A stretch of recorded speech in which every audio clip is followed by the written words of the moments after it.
excites me about this game, Yes. Control, is the fact that it's a big map. Yes. And based off of the static defenses that we kind of saw come out of Jaedong there, and I believe that was game number 4. Yeah. The game before. This is kind of that map for it. We see it as it goes out. You take your side of the map. We talked a little bit about this yesterday, the defenses that need to go up here, and then starting to move it forward. But additionally, how MC started to transition to it, which was then the carriers, like all of this seems to just fall in line with what this map could potentially offer us overall in what could be a very exciting final match, or could take us to game number 7 if MC wins it. Either way, we're in for a treat. You know what the bitch of it is, too, is there was a couple-week period of time where Protoss were learning to transition to that carrier army, and Zergs didn't really know how to handle it. And we were enjoying that success. We were like, well, the skill of it is if you can safely eliminate the sentries, the immortals, the zealots from your army, and stick to like 2 to 3 Colossus, and then Templar Archon for your Vortex, but then have like 9 or 10 carriers, you had the ultimate army. It was unbeatable.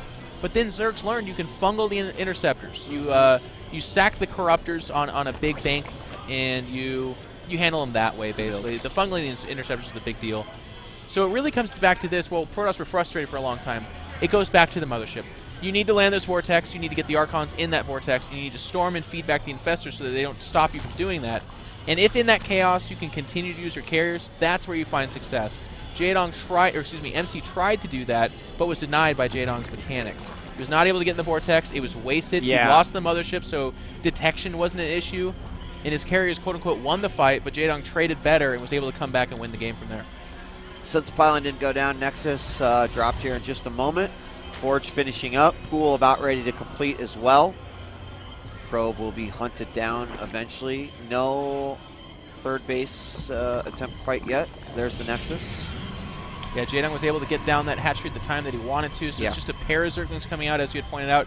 Those guys will be targeted with the job of making sure a cannon rush doesn't occur at the natural or third, looking for the probe on the towers, and scouting out the front of the Protoss base, because as of yet, with this Overlord just now reaching there, he hadn't known if it was going to be a Forge Faster expand or the Gateway expand, which, by the way, we haven't seen a single time this tournament. So that's the kind of stuff that those guys are charged with. If they don't know where the probe is, or the probe blocks the pylon, that's when you see like 4 or 6 Zerglings coming out. But Jaedong, at minute 4 here, is doing everything exactly the way he'd want it to.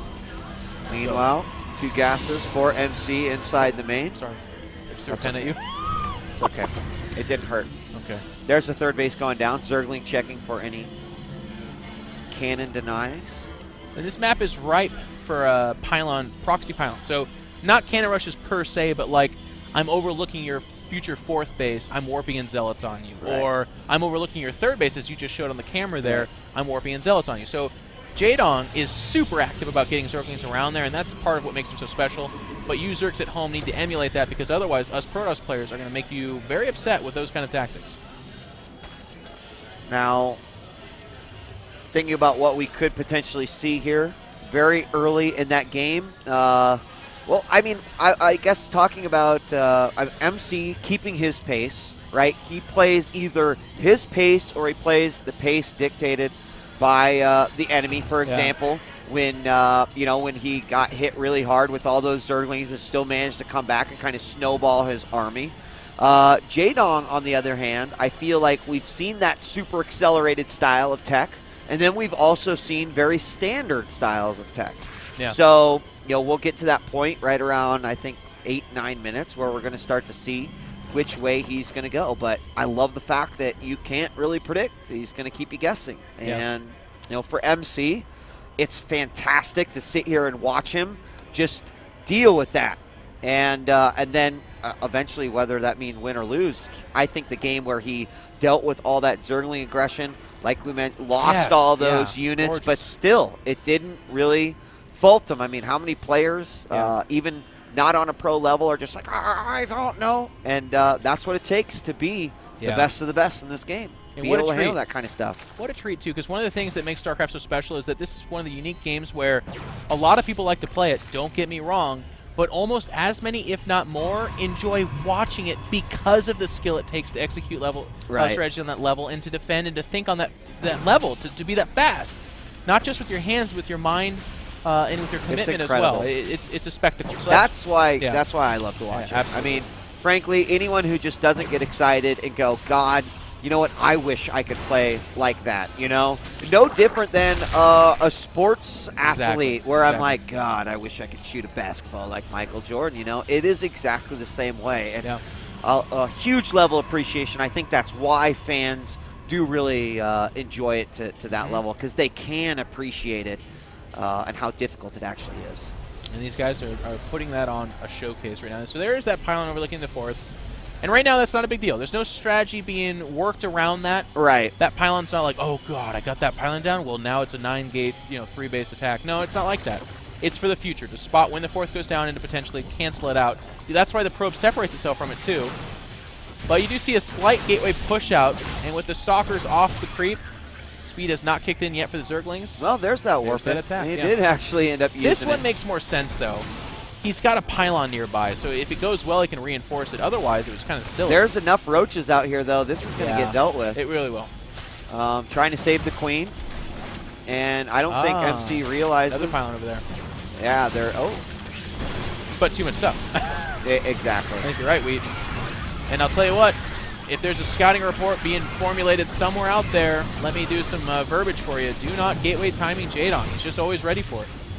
Which is, again, quite impressive. I cannot see another warp in beyond this. It would just seem silly at this point. Even microing back those weak roaches and keeping most of those alive, willing to sacrifice those Zerglings. Bring a little bit over, putting down the macro hatch. He knows that the pylons are there, so going to be getting down on that. There he sees Probe takes care of that first. Now, I assume he's got to know about this one as well. You know what? That second pylon actually acts as kind of a cover. Maybe Jaedong checks on that because he's just that good. But otherwise, I think he goes, oh, that's where all the warp-ins came from.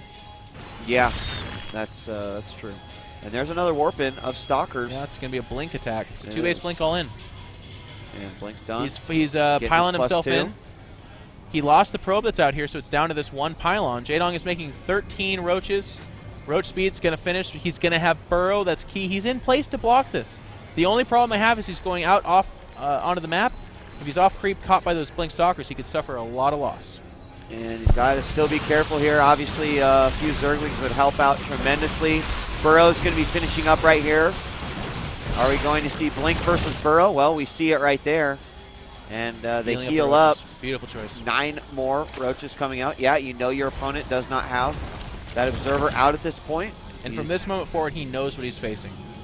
But that's a lot of stalkers. And when they blink back, they remain in play, and they can whittle down the force with Burrow or without. He's going to just try to move forward. Force fields do come out. Love Burrow that. yet Love again. that.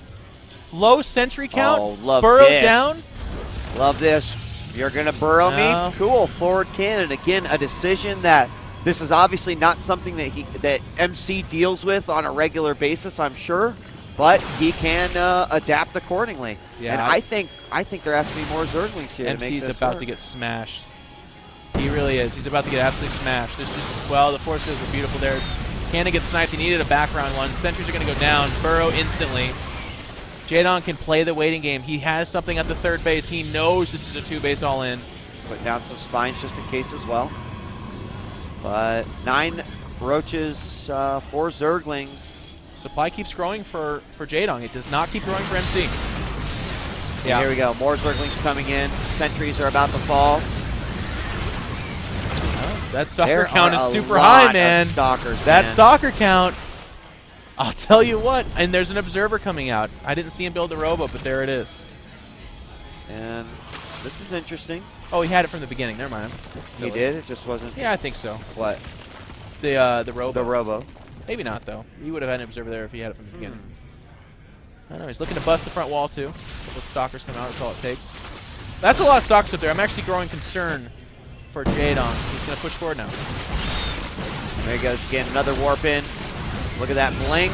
Keeping all those very, very weak stalkers very much alive. The concave starting to increase here for Jaedong. The blink very effective here.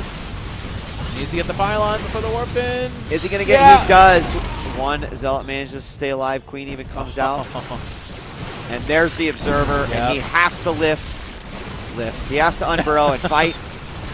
Party But time. the count did go down Yeah. significantly. That was a really scary Stalker count right there. It was. And now with the Observer, the gameplay has changed. Yeah. Burrow won't save you, but on the flip side, the Roach count's getting high, and they're starting to kill these Stalkers. Yeah, it looks like Jaedong's going to hold it.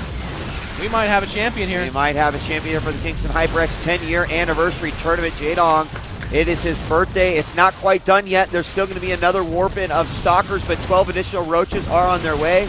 Burrow's not really going to work that well with that Observer out, but he does pull back, waits for the next reinforcement. 2 more Stalkers are coming in. Nothing was really done here at the front. He does have the Stalkers now coming that he did have to warp in because he needs every single unit that he could possibly use here. There's the 1 Spinecrawler down here and another one here that will hit if it gets too close. Yeah, And I think that hatchery was canceled and now being rebuilt. It's interesting. I could have sworn I saw him build that a while ago. Yeah, I think that's accurate. Spinecrawler will go Now, down. he brought those Lings. I'm not sure if he wanted to attempt some sort of a counterattack, but what he could end up doing here is getting a flank. And look at the vision of MC. Oh, yeah, he's he's going to see gonna go a for full it. side. He's going to muscle himself in there. He's going to muscle himself in there, and you can see Stalkers are trying to blink back. Even with MC's micro, some are still dying. There's still a lot here. Stalker counts remaining kind of high, but I just think there's just too much stuff here. Zerglings The adding their Zerglings damage. coming in, that could seal the deal right here. And that's going to be it. That's it. The all-in is held. And GG. Jaedong